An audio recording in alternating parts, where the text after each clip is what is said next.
Yun, pinagpalang umaga po sa ating lahat, City of Hope family. ah, Maligayang bagong taon 2026 na po, sa 2025 marami tayong pinagdaraanan, 365 days na kasama natin ng Diyos, at 2026 kasama pa rin natin ng Diyos sapagkat ang Diyos natin ay tapat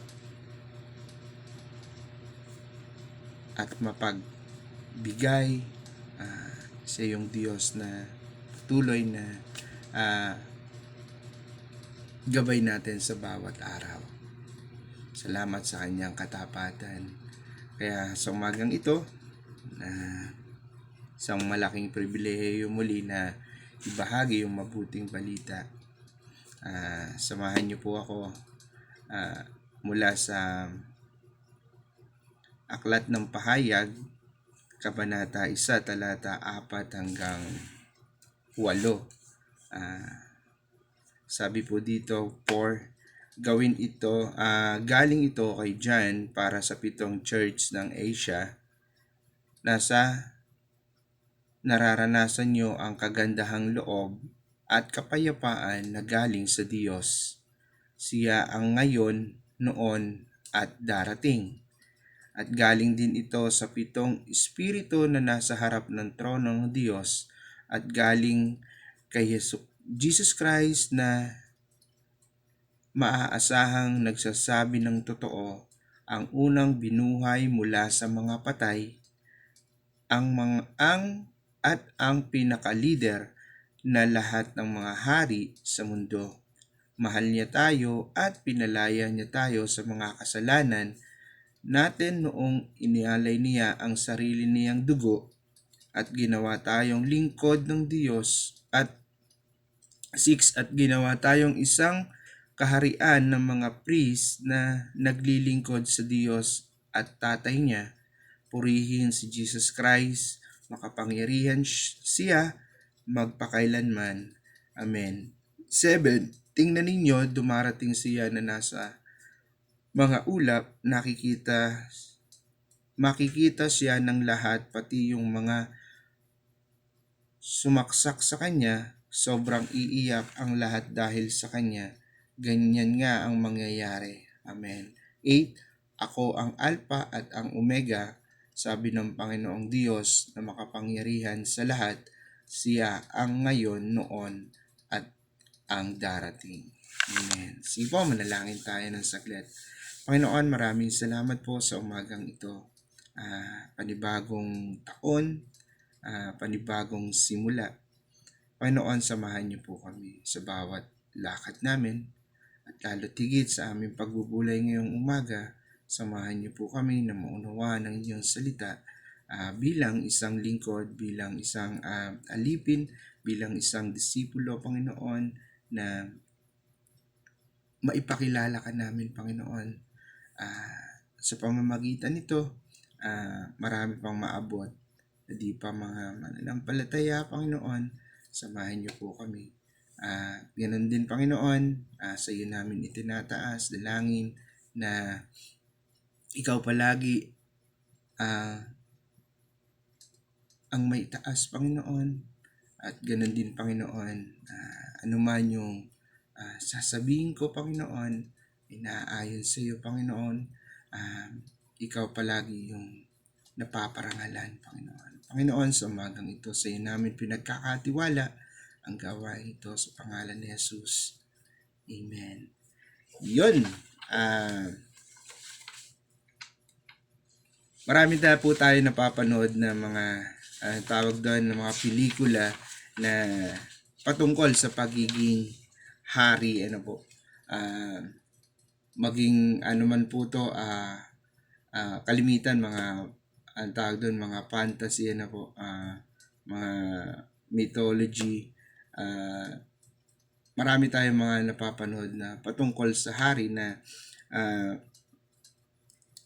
kailangan nilang protektahan yung trono nila, yung pamumuno nila, na mapamahalaan yung mga kanilang nasasakupan. At ganun din, bilang isang tatay ng tahanan, nandun din yung pagprotekta natin sa ating mga anak, sa asawa na pinamamahalaan natin to. Ganun din, makita din natin ngayong umaga sa ating pagbubulay yung layunin dun sa binasa natin na maisa puso at magampanan natin ang tungkulin bilang haring hinirang ng Diyos. Pamagat po ng kwento natin ngayon, tungkulin ng isang hari. Nung pong nakaraan na ikinuwento ko naman yung tungkulin ng isang pare. Ngayon naman po hari. Yun layunin natin na maisa puso at magampanan natin ang tungkulin bilang haring hinirang ng Diyos. Kaya tingnan natin po yung ating at sabihin, tingnan ang katabi natin at sabihin ikaw ay tinawag na maging pare. Yun. Tinawag ka. Sabihin po natin yun. Amen po ba? Ngunit iba ito dun sa tungkulin ng pari sa simbahan. Ito ay ang paghirang sa atin bilang mga hari. Ano po ba yung pakiramdam ng tayo ay matawag na hari? Siguro yung pakiramdam natin, ang lakas-lakas natin, makapangyarihan tayo, kaya natin gawin ang lahat. Pero makikita natin dito, ano ba talaga yung pakiramdam ng isang hari? Ibig sabihin ba nito yung nakaupo tayo sa trono at ang lahat ay yumuyuko sa harapan natin? Kaya atin pong alamin. Sabi po dun sa verse 6, sa Pahayag 1:6, ginawa niya tayong isang kaharian ng mga pari upang maglingkod sa kanyang Diyos at Ama. Kay Hesukristo ang kaluwalhatian at kapangyarihan magpakailanman. Amen. Na ang pahayag ay siyang huling aklat ng bagong tipan na nagsisilbing prophetikong pangitain na ipinahayag kay Apostol Juan. Ang talata ay nagsisimula sa deklarasyong ginawa ng Diyos na ang mga mananampalataya ay mga hari at mga pari ng Diyos at sa kanyang Ama. Ang pahayag nito ay mahalaga sa pagkaunawa sa tungkulin at pagkakakilanlan ng mga mananampalataya sa kaharian ng Diyos. Ang konsepto ng pagiging mga pari at mga hari ay nagpapahiwatig ng parehong posisyon o otoridad at pagkaalipin. Ang dalawang papel na ito, ang pagiging hari at pari, ay nagbibigay diin sa ating responsibilidad sa kaharian ng Diyos. Bilang mga hari, tayo mga mananampalataya ay binibigyan ng otoridad na maghari kasama ni Kristo. Amen po ba dyan? Bilang mga pari, tayo ay tinawag upang mamagitan para sa iba at maglingkod sa harap ng Diyos para sa mga nangangailangan.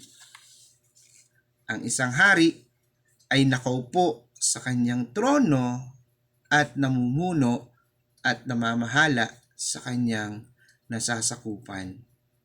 Yun yung isang hari. Ang isang hari ay nakaupo sa kanyang trono at namumuno at namamahala sa kanyang nasasakupan. May kapangyarihan siyang gumawa ng mga desisyon at labanan ang mga umaatake at nagbabanta sa kanyang kaharian.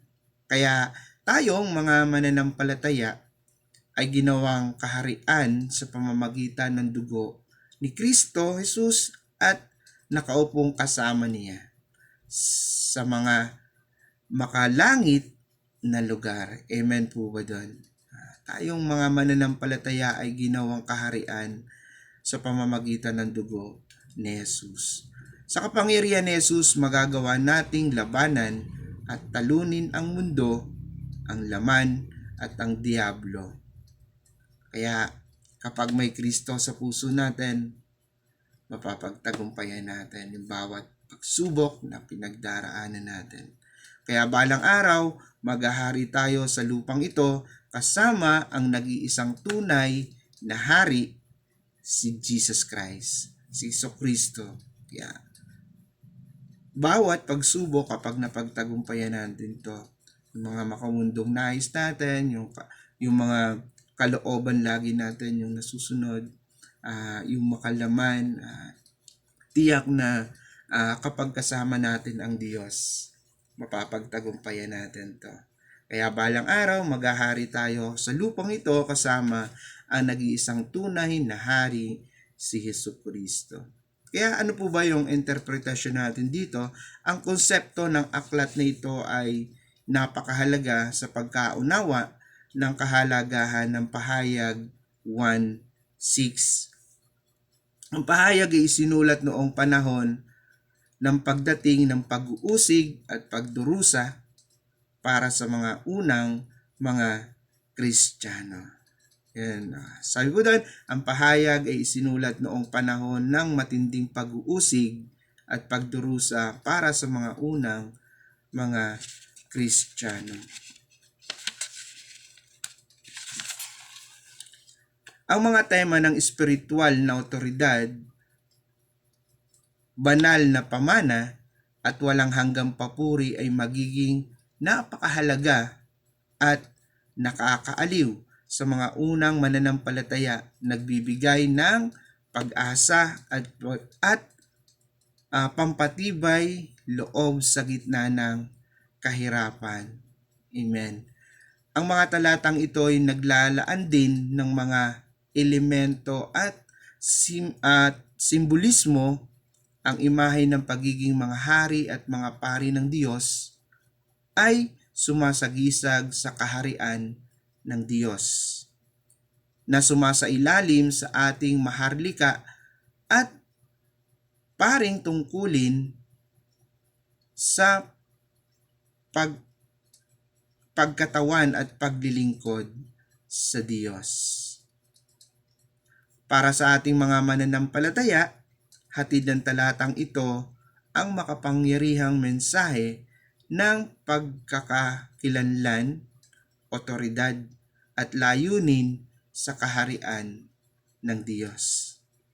Sa konsepto ng aklat ng pahayag, ang talatang ito ay nagsisilbing mapagkukunan ng lakas at pag-asa para sa mga unang Kristiyano na nahaharap sa mga pag-uusig, na nagpapaalala sa kanila ng kanilang mataas na posisyon at walang hanggang layunin sa kaharian ng Diyos.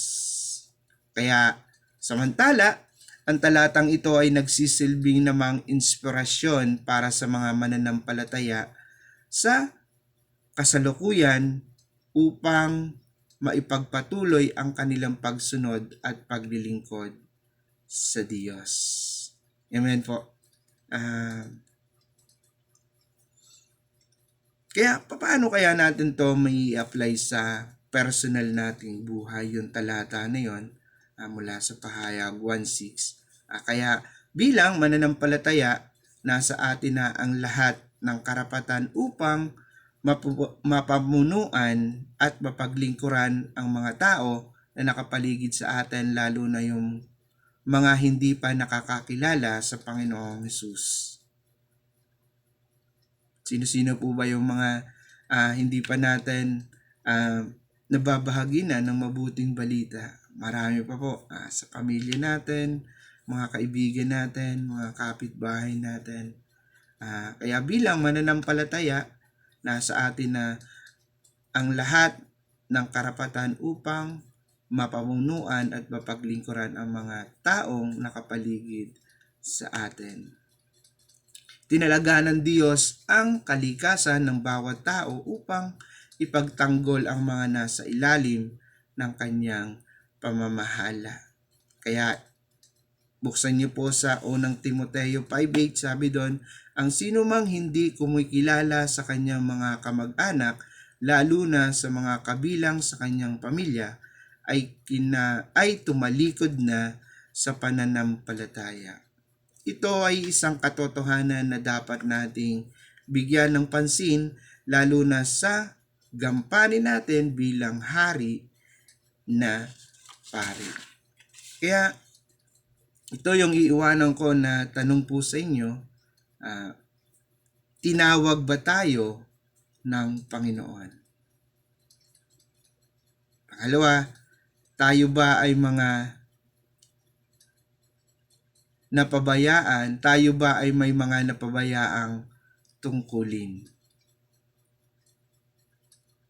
Nagsisikap ba tayong ipamuhay ang salita ng Diyos? Pang-apat, talaga bang masaya tayo sa pagkatawag sa atin ng Diyos? Maaari po nating sagutin yun base po dun sa talata na binasa natin. Mahirap pong sumunod, no? Unang taon, unang taon na ikwento natin ang Panginoong Jesucristo. Bilang mananampalataya, tinawag tayo para maging kamanggagawa niya. Para mapalapit sila sa Panginoon. Lumalim yung kanilang mga pananampalataya. Kasama tayo din sa paglago nila bilang pagkakatawag sa atin, bilang hari, bilang pari, na para sa kaharian ng Diyos. Kaya kung meron man tayong napabayaan na gawain, umpisahan ulit natin ngayong taon. Alam naman natin na lagi nating kasama ang Diyos sa bawat gawain niya. At yun talaga yung nais niya, na maabot yung iba sa pamamagitan natin. Ginagamit tayo bilang katiwala. Kaya kung meron man tayong mga naiwan na gawain sa Lord, mga OBS o mga hindi natin nagawa, muli nating ipagpatuloy. Sabi nga, huwag tayong aatras. Abante lang tayo. Kung napahinto tayo, tuloy lang po tayo ng hakbang. Kaya pamuhay natin yung mga salita ng Diyos na kasama naman natin po siya. Marami tayong kakulangan, marami tayong laging tawag doon, gumugulo sa ating isipan kasi meron tayong mga hindi kayang gawin. Pero gawin natin kung ano lang yung kaya natin gawin. Huwag tayong tumingin doon sa iba na ano yung meron sila. Mahalaga gumagawa tayo ayon sa kanyang kaparaanan. Kaya yun, sa tulong naman ng banal na Espiritu, magagawa natin yun. Kaya yung pagiging masaya, masaya hindi lang dahil sa maganda yung nangyayari. Kahit pangit, maging masaya tayo sapagkat yun yung makikita natin na mas kumikilos yung Lord sa panahon na meron tayong mga pinagdaraanan. Kaya maging mapagpasalamat tayo, maging masaya tayo sa bawat dumarating sa buhay natin. Gaano man to kahirap, maging matatag tayo sapagkat sasamahin niya tayo. Kaya masarap maging hari ng Panginoon, ng Panginoong Jesucristo na nakasama niya tayo. Lagi lang natin tandaan na yung pagiging hari